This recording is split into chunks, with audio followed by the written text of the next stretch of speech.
Au niveau du cancer de la prostate ou du cancer des testicules, c'est sous la ceinture, hein. Donc dès que nous commençons à parler de ce qui se passe sous la ceinture, il y a d'autres choses qui se mettent en place.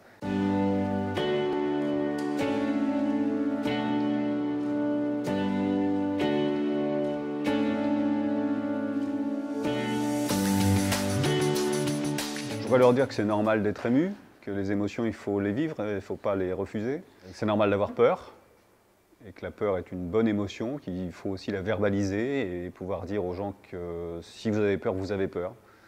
C'est une bonne chose d'avoir peur.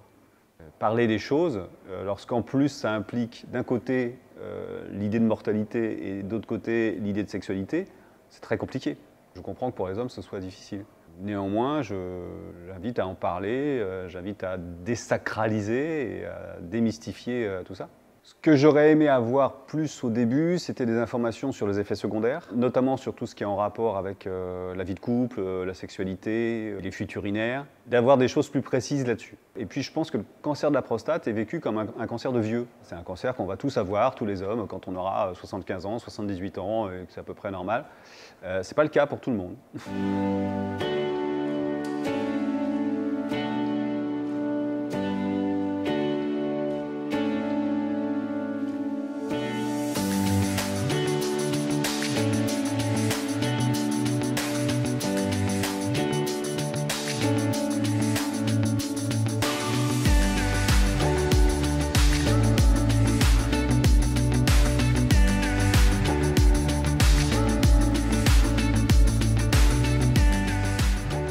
Être malade, c'est aussi être vivant et ça fait partie de la vie.